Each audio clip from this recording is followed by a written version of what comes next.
We are very excited finally to come out, and it's a different concept.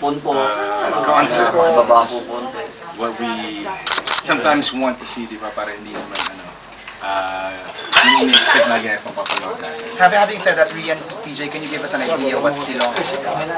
Well, it's a romance thriller, and there are very few cast members. It all takes place in one house. And the thing is, we're going to be just as surprised as you guys because this is the first time that we're going to watch it too. Yeah. PJ, anything you want to add? It's a mystery. I like it. I like the concept kasi sobrang iba nga siya. Even our roles, nakakagulat. Magugulat kayo sa parang twist ng roles. Okay. So can you... We're going to keep people guessing because halfway through, baka akala nila, alam na nila yung mangyayari, and then mali pala. But can you tell us about the characters you're portraying? Okay, my character name is Valerie.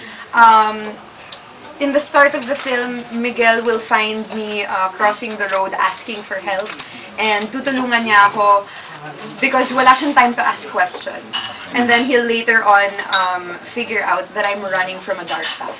Yes, and I play a doctor, Dr. Miguel, and as I'm grieving because my wife left me, I see her, and then that starts a love story. But it's not a love story after all. Is it? Okay. We'll see what it is. Whose idea? We have our group, the first-time directors, Direct Jeff Hidalgo, Direct Roy Sevilla. So it's within friends, you know. They had the idea, then they pitched it to us.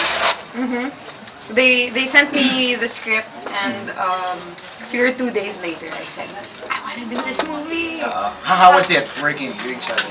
Kamusta yung first day? Good. We got along kasi right away. So the whole shoot was good. We all became friends very fast. Si Miss Darlene, si Direk Jepoy, si Direk Roy, and all I can say is he's really a gentleman kasi there were times in the movie where I needed a lot of help, and so I asked for it, and inalalayan niya talaga ako. So, ano yung mga eksena na yun, PJ? Mamaya mapapanood yun. Medyo nakakatakot, pero you know, it's I guess for the love of what we do, you know, for the sake of art, as they say, but there's respect for the craft and just really giving it back to, you know, what's given us work, diba? This is what we do, and sarap lang, sarap na experience, diba? Yeah, it's nice to do something very different, very new. Yeah.